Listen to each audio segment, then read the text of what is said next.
का स्वागत है आज की इस क्लास में। आज हम सामाजिक विज्ञान विषय के प्रश्न पत्र को पढ़ेंगे और उनसे संबंधित महत्वपूर्ण जानकारियाँ एकत्रित करेंगे। तो आज हम देखते हैं कि सामाजिक विज्ञान 2025 का प्रश्न पत्र कैसे आएगा, उसका प्रारूप क्या होगा, उसे किस प्रकार हल करना है, ये देखेंगे। सबसे पहले हम देखते हैं, हमको समय मिलेगा। समय 3 घंटे 15 मिनट का है। निर्देशों को पढ़ना है। सभी प्रश्न अनिवार्य है।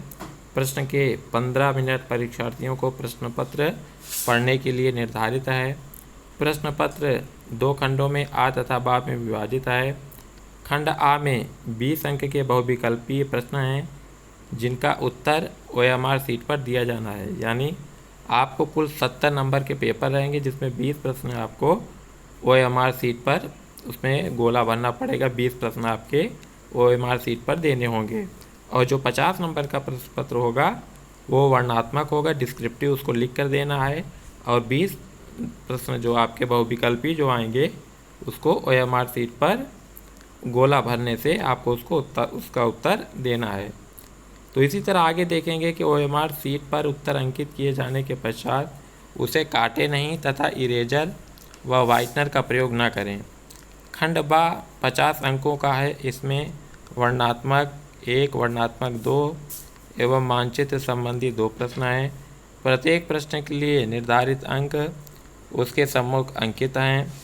दिए गए मानचित्र को उत्तर पुस्तिका में मजबूती के साथ संलग्न करना आवश्यक है।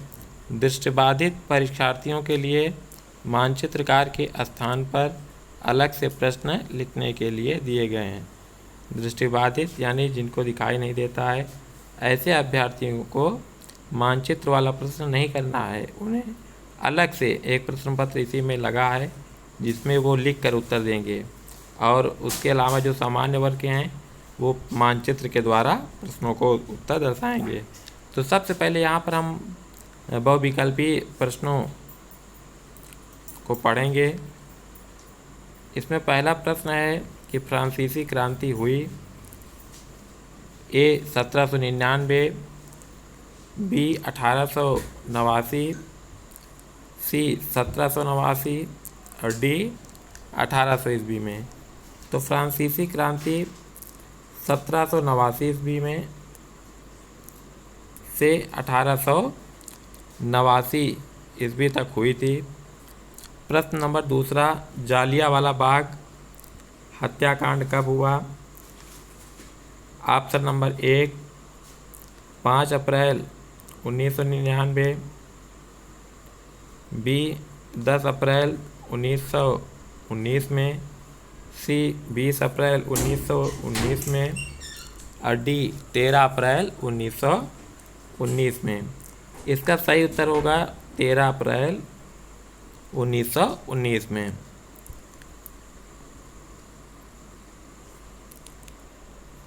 जालियांवाला बाग हत्याकांड जो हुआ, उस समय गवर्नर जनरल डायर थे और सैंडर्स जनरल डायर ने जालियांवाला बाग हत्याकांड को एक बहुत ही घृणित काम को अंजाम दिया। उसमें बहुत से सामान्य मासूम लोगों की जान गई, जिसमें किसान, मजदूर, महिलाएं सभी लोग वहां पर एकत्रित थे। और 13 अप्रैल 1919 को जालियांवाला बाग हत्याकांड पंजाब के अमृतसर शहर में हुआ था। अगले प्रश्न में आएंगे, गुलामगिरी का लेखक कौन था? A doctor Bhimrao Ambedkar, B Jyotiba Phule, C Kailash Vasini Devi, D Rama Swami Naicker. इसका सही उत्तर होगा दोस्तों ज्योतिबा फुले। अगले प्रश्न में हम आते हैं। चौथा प्रश्न, 1944 में ब्रिटेन वुड्स सम्मेलन कहाँ आयोजित किया गया? A Britain, B America, C France, D Bharat. इसका सही उत्तर होगा दोस्तों अमेरिका। पांचवा प्रश्न, औद्योगिक क्रांति किस देश में प्रारंभ हुई? यहाँ पर ये प्रारंभ गलत है, यहाँ पर प्रारंभ होना चाहिए। किस देश में प्रारंभ हुई? ए अमेरिका, बी रूस, सी इंग्लैंड, डी चीन। इसका सही उत्तर होगा दोस्तों इंग्लैंड। इंग्लैंड में 1888 में औद्योगिक क्रांति सर्वप्रथम आई, जिससे उस समय जो हमारे देश में सूती वस्त्र उद्योग थे उसको वहाँ ले जाकर उसको यहाँ से कपड़े बनाकर कपास मिल की फैक्ट्रियों में बनाकर वहाँ ऊंचे दामों में यूरोपीय देशों में बेचा जाता था, जिससे कंपनियाँ बहुत फ़ायदा मिला। विशेष रूप से जो यूरोपीय कंपनियाँ जैसे ईस्ट इंडिया कंपनी थी और डच ईस्ट इंडिया कंपनी, पुर्तगाली, भारत में सबसे पहली कंपनी यूरोपीय देशों की वो आई पुर्तगाली, फिर उसके बाद डच आए, फिर उसके बाद ब्रिटिश आए, फिर उसके बाद फ्रांसीसी आए। इसी प्रकार जैसे ईस्ट इंडिया कंपनी ने 1600 ईस्वी में सबसे पहले कंपनी की स्थापना की थी, इसी तरह पुर्तगालियों ने सबसे पहले 1498 में अपना कारोबार शुरू किया।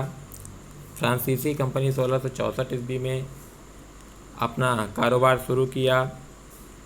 इसी प्रकार हम आगे देखेंगे। प्रश्न नंबर 6वें में गुटेनबर्ग ने प्रिंटिंग प्रेस मशीन का आविष्कार किस वर्ष किया? गुटेनबर्ग ने प्रिंटिंग प्रेस मशीन का आविष्कार किस वर्ष किया? ए 1416, बी 1417 ईस्वी, सी 1430 ईस्वी, डी 1420। इसका सही उत्तर होगा दोस्तों 1430।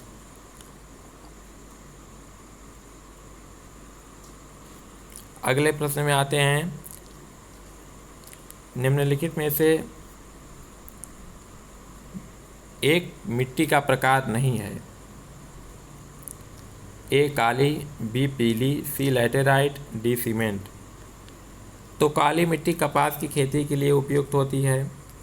लैटेराइट मिट्टी जो कि केरल, तमिलनाडु, आंध्र प्रदेश यहाँ पाई जाती है लैटेराइट में।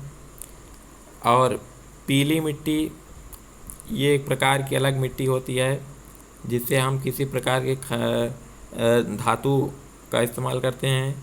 जबकि सीमेंट ये मिट्टी का प्रकार नहीं है। सीमेंट क्या है? सीमेंट से हम घर बनाते हैं। सीमेंट एक प्रकार का ये रूपांतरित होता है, कई खनिजों को मिलाकर इसको सीमेंट में परिवर्तित करते हैं। अगले प्रश्न में आएंगे दोस्तों। सलाल बांध किस नदी पर बना है? ए महानदी, बी चिनाब, सी सतलुज, डी कृष्णा। इसका सही उत्तर होगा चिनाब।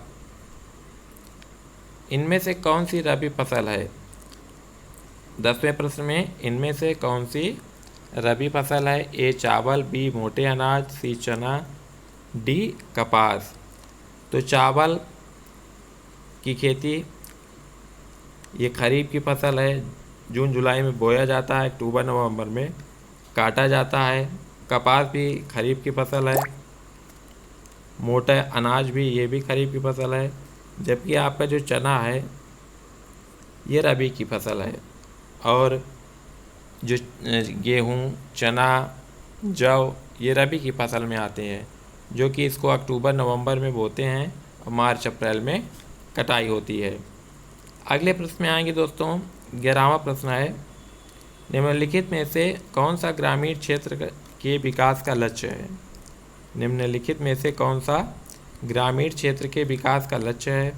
ए नियमित कार्य, बी उपज की उचित कीमत, सी बेहतर मजदूरी, डी ये सभी।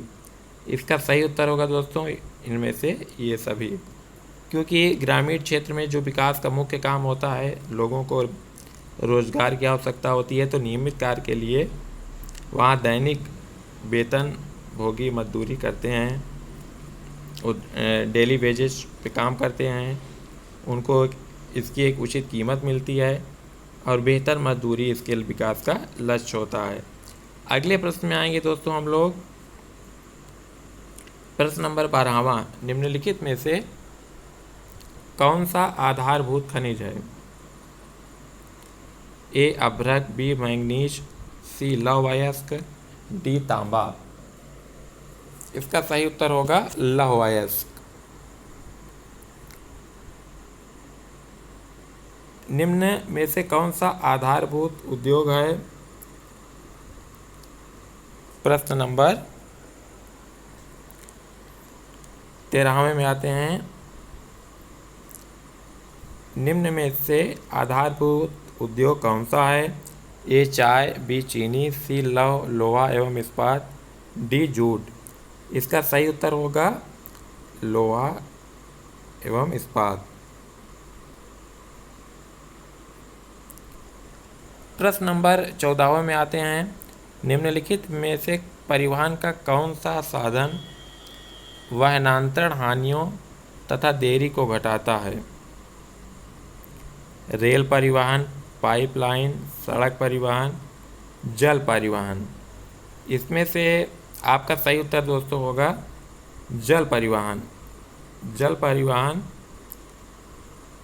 ये कम समय में बहुत तेज़ी से काम करता है। किसी समुद्री देशों की यात्रा करने के लिए, माल को निर्यात करने के लिए, जैसे मान लीजिए हमारे देश में गेहूं की पैदावार होती है, गन्ने की पैदावार, दूध का पैदावार, तो ये दूसरे देशों को भेजने के लिए हम जल परिवहन का इस्तेमाल कर सकते हैं, जो कि सबसे लाभदायक है और कम समय में इसको उपयोग किया जा सकता है।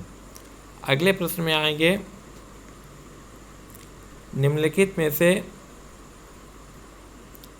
किस देश का विभाजन जाति और धर्म के आधार पर हुआ? जाति और धर्म के आधार पर हुआ। ए बेल्जियम, बी भारत, सी यूगोस्लाविया, डी नीदरलैंड। इसका सही उत्तर होगा यूगोस्लाविया। प्रश्न नंबर 16वें में आते हैं। निम्नलिखित में से कौन सी संघात्मक शासन की विशेषताएं नहीं हैं? ए शक्तियों का वितरण, बी शक्तियों का केंद्रीकरण, सी सर्वोच्च न्यायपालिका, डी कठोर संविधान।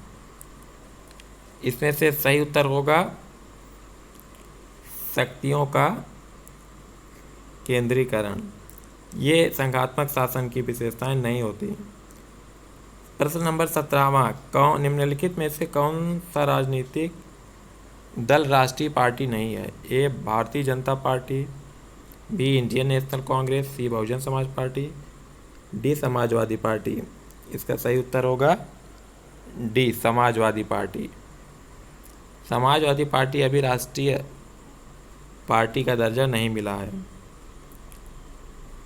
इस समय भारत में कुल 8 राजनीतिक पार्टियां हैं, जिसमें से भारतीय Janata party, Indian National Congress, बहुजन समाज पार्टी, एनसीपी, तृणमूल कांग्रेस, आम आदमी पार्टी,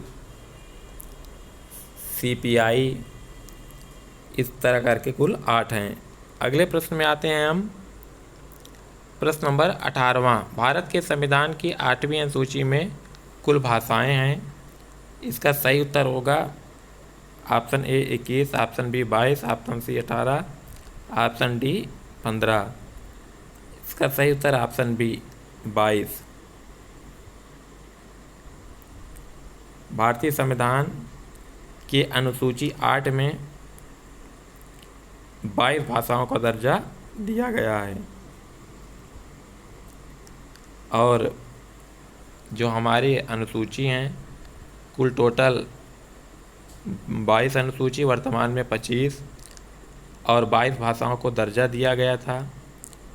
इसमें मूल संविधान में जब संविधान बन रहा था तो उस समय कुल 14 भाषाओं को दर्जा दिया गया था। फिर संविधान संशोधन करके 1967 में सिंधी भाषा को, 1991 में कोंकणी, मणिपुरी, नेपाली को संवैधानिक भाषा का दर्जा दिया गया इस तरह करके। और भाषा से संबंधित संविधान का जो भाग है भाग 17 जो कि भाषा से संबंधित है। प्रश्न नंबर 19वें में आते हैं, भारत का सबसे अधिक साक्षरता वाला राज्य है। तो इसमें जो विकल्प दिए हैं वो विकल्प सही नहीं है, लेकिन मैं आपको इसका सही उत्तर बताता हूँ कि भारत का सबसे अधिक साक्षरता वाला राज्य केरल।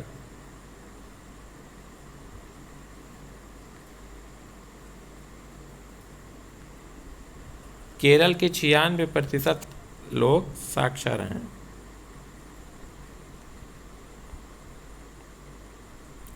अगले प्रश्न में आते हैं, निम्नलिखित में से कौन सा ग्रामीण क्षेत्र के विकास का लक्ष्य है।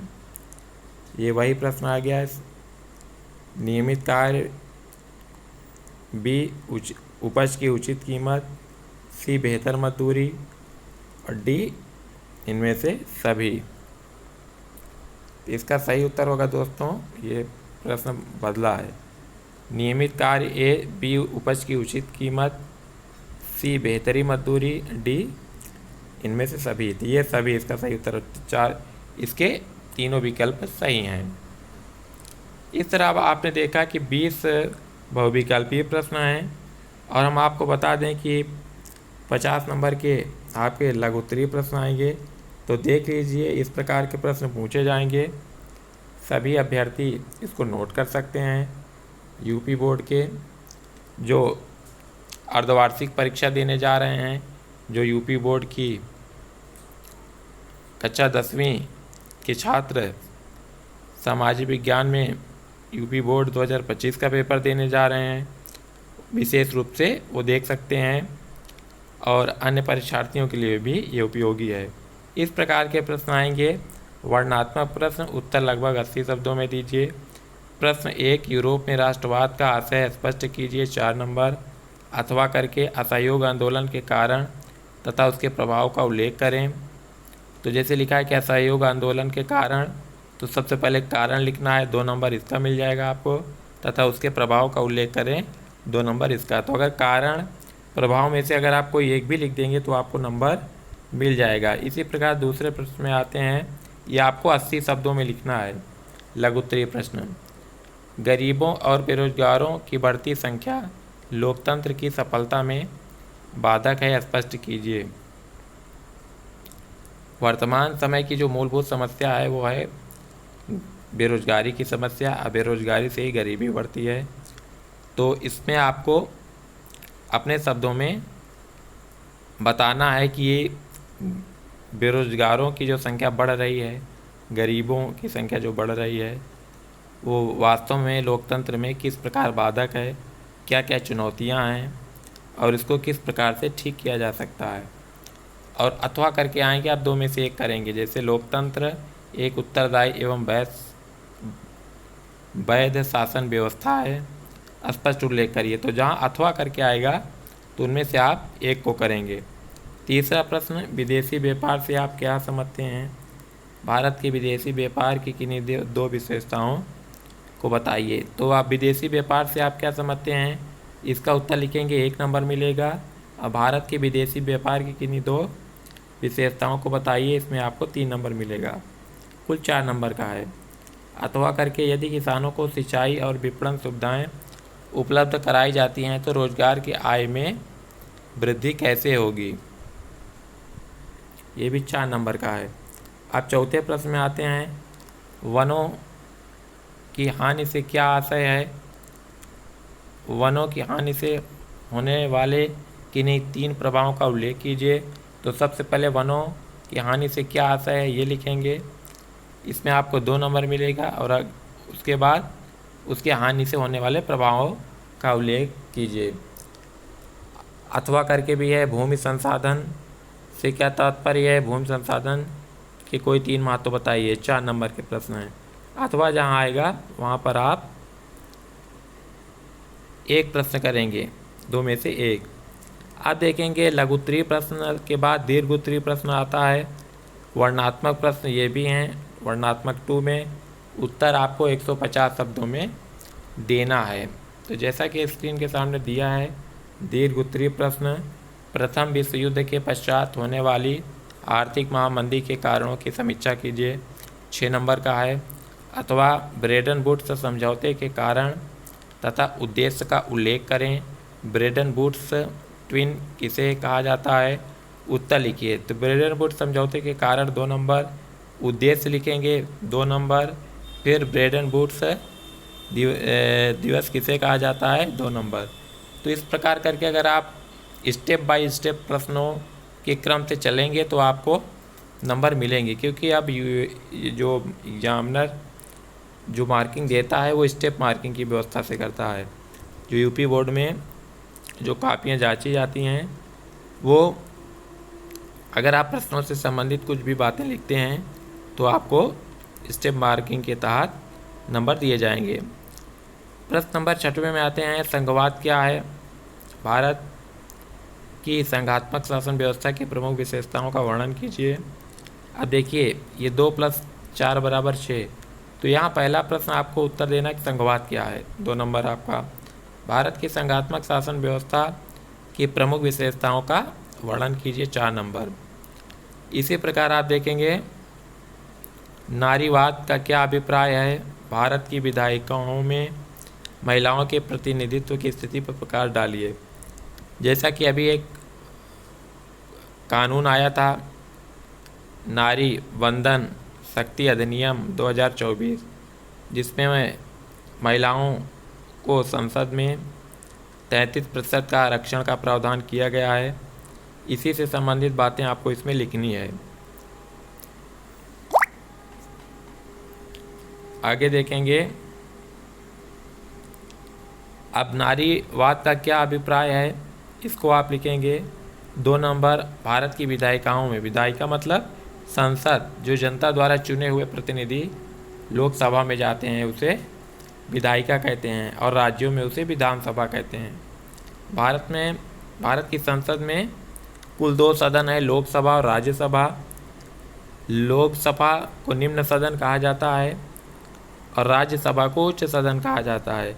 लोकसभा के सदस्यों का निर्वाचन जनता द्वारा प्रत्यक्ष निर्वाचन प्रणाली के द्वारा होता है, और राज्यसभा के सदस्यों का निर्वाचन राज्यों की विधानसभाओं के सदस्यों द्वारा होता है। आगे देखेंगे, अगर प्रश्न पूछा जाएगा कि भारत की संसद के कितने अंग होते हैं, भारत की संसद के कितने अंग हैं, तो भारत की संसद के 3 अंग हैं, लोकसभा, राज्यसभा और राष्ट्रपति। ये आपके संसद के अंग हैं। प्रश्न नंबर 7वें में आएंगे, बहुराष्ट्रीय कंपनियां विभिन्न देशों की उत्पादन प्रक्रिया को एक दूसरे से जोड़ती हैं। इस कथन को स्पष्ट कीजिए, 6 नंबर का। अथवा करके उपभोक्ता के किन्हीं 3 अधिकारों का वर्णन कीजिए, ये भी आपका 6 नंबर का है। तो आप जो है स्टेप मार्किंग की व्यवस्था है, आप इसी तरह देखकर उसको प्रश्नों से संबंधित बातें लिखेंगे। प्रश्नों से जुड़ी हुई बातों को आप डालेंगे खूब सुंदर अक्षरों में, अच्छी लेखन शैली द्वारा। शब्दों की शुद्धता को ध्यान देना है। प्रायः जो एग्जामिनर होता है यही देखता है कि बच्चा शुद्ध वाक्यों को लिखा है कि नहीं, और अच्छी लेखन शैली के भी नंबर मिलते हैं। और विशेष रूप से जब आप लिखते हैं तो आप अच्छा लिखने का प्रयास करिए, जिससे एग्जामिनर प्रभावित हो। अपने शब्दों का प्रयोग करिए, रटी रटाई बातों पर मत ध्यान दीजिए, प्रश्नों को समझने का प्रयास कीजिए। और आगे देखेंगे 8वें प्रश्न में, भूमि किस प्रकार एक अत्यधिक महत्वपूर्ण प्राकृतिक संसाधन है, इसके महत्वपूर्ण तथ्यों का वर्णन कीजिए। तो भूमि किस प्रकार एक महत्वपूर्ण प्राकृतिक संसाधन है, इसका उत्तर लिखेंगे, आपको 3 नंबर मिलेगा। और जब आप इसके तथ्यों का वर्णन करेंगे तो 3 नंबर। तो स्टेप मार्किंग के तहत 6 नंबर आपको मिलेंगे। अथवा करके है, 2 में से 1 करना है। जैव विविधता क्या है, मानव जीवन के लिए क्यों महत्वपूर्ण है, स्पष्ट कीजिए। तो जैव विविधता क्या है जब आप लिखेंगे तो इसका 2 नंबर, और मानव जीवन के लिए क्यों महत्वपूर्ण है इसका 4 नंबर। अब आप आएंगे मानचित्र संबंधी प्रश्न में। मानचित्र संबंधी प्रश्न, निर्देश दिए गए भारत के मानचित्र में निम्नलिखित को दर्शाइए। जैसे लिखा हुआ है, आपको एक मानचित्र मिलेगा अलग से, उसमें आपको जो ये लाइनें लिखी हैं इनको पढ़कर उसमें दर्शाना है। जैसे लिखा है, वह स्थान जहाँ सूती मिल के श्रमिकों का सत्याग्रह हुआ, तो आपको उस पर दर्शाना है कि जो सूती मिल के श्रमिकों का सत्याग्रह हुआ था कहाँ हुआ था। ये गुजरात के अहमदाबाद में हुआ था। महात्मा गांधी जी का सर्वप्रथम आंदोलन था जो कि सूती मिल के श्रमिकों के द्वारा किया गया था। वह स्थान जहाँ किसान सत्याग्रह हुआ, तो किसान सत्याग्रह बिहार के चंपारण में हुआ था। तो आप बिहार राज्य में जाएंगे और चंपारण ज़िले में इसको दर्शाएंगे। 1916 में हुआ था। वह स्थान जहाँ चौरी चौरा कांड हुआ, तो ये आपके उत्तर प्रदेश के गोरखपुर में हुआ था। कब हुआ था? 5 फरवरी 1922 को। चौथे नंबर में, वह स्थान जहाँ 1929 में भारतीय राष्ट्रीय कांग्रेस का अधिवेशन हुआ था, तो यह अधिवेशन लाहौर में हुआ था। लाहौर पाकिस्तान में है, और इस अधिवेशन की अध्यक्षता पंडित जवाहरलाल नेहरू ने की थी, जो भारत के प्रधानमंत्री हुए थे। और सबसे महत्वपूर्ण विशेषता कि इसी अधिवेशन में भारतीय राष्ट्रीय कांग्रेस ने स्वराज्य की घोषणा की थी। तो 1929 में भारतीय राष्ट्रीय कांग्रेस का अधिवेशन हुआ था। ये कहाँ हुआ था? लाहौर में हुआ था, जो कि पाकिस्तान देश का एक शहर है। अगला स्थान आप देखेंगे 9वें का 5वां प्रश्न, वह स्थान जहाँ जालियांवाला बाग की घटना हुई थी, ये आप जो है अमृतसर में हुई थी। पंजाब राज्य के अमृतसर शहर में हुई थी 13 अप्रैल 1919 को। तो यहाँ पर अमृतसर को आपको दर्शाना होगा मानचित्र में। आप देखेंगे कि जो नीचे जो प्रश्न दिए गए हैं ये केवल दृष्टिबाधित परीक्षार्थियों के लिए मानचित्रकार के विकल्प के रूप में हैं। यानी जो दृष्टिबाधित परीक्षार्थी हैं, जिनको दिखाई नहीं देता है, जिनको दिखने में समस्या है, ऐसे लोगों को प्रश्न के उत्तर लिख के देना है। जबकि इससे पहले जो आपको प्रश्न मिला है इसको आपको मानचित्र में दर्शाना है। सामान्य लोगों को इसका उत्तर नहीं लिखना है, उसको मानचित्र मिलेगा उसमें दर्शाएंगे। और जो दृष्टिबाधित परीक्षार्थी हैं उनको मानचित्र में नहीं लिखना है, उनको लिख कर उत्तर देना है। लिखा भी है कि निम्नलिखित प्रश्नों के उत्तर अपनी उत्तर पुस्तिका में लिखें और मानचित्र का प्रयोग ना करें। ऐसे अभ्यर्थियों को जो दृष्टिबाधित हैं, जिनको दिखने में समस्या है, वे मानचित्र का प्रयोग नहीं करेंगे और निम्नलिखित प्रश्नों का उत्तर लिख कर देंगे। अब जैसे हुआ, किस स्थान पर सूती मिल के श्रमिकों का सत्याग्रह हुआ था? ये अहमदाबाद। किस स्थान पर किसान सत्याग्रह हुआ? चंपारण 1916। किस स्थान पर चौरा चौरी कांड हुआ? गोरखपुर, उत्तर प्रदेश के गोरखपुर जिले में 5 फरवरी 1922। किस स्थान पर 1929 में भारतीय राष्ट्रीय कांग्रेस का अधिवेशन हुआ था? ये लाहौर में हुआ था, पाकिस्तान के लाहौर प्रांत में, जिसकी अध्यक्षता पंडित जवाहरलाल नेहरू ने की थी। और लाहौर अधिवेशन में स्वराज्य की घोषणा की गई थी। तो इस प्रकार हमने देखा कि सामाजिक विज्ञान के प्रश्नों में किस प्रकार के प्रश्न पूछे जाते हैं। सभी परीक्षार्थी यूपी बोर्ड के जो कक्षा 10 के सामाजिक विज्ञान का पेपर देंगे, वो इन प्रश्नों को लिख लें, अपने कॉपी में नोट्स बना लें और इन प्रश्नों के जो है उत्तर को पढ़कर ठीक ठीक ढंग से लिखें। और ये विशेष रूप से आपको परीक्षा में देखने के मिलेंगे। अर्धवार्षिक परीक्षा चल रही है, उसमें भी आपको महत्वपूर्ण भूमिका निभाएंगे, जो कक्षा 10 के परीक्षार्थियों के लिए अत्यंत उपयोगी होगा। तो इसी के साथ हम अगली क्लास में मिलते हैं। तब तक के लिए धन्यवाद।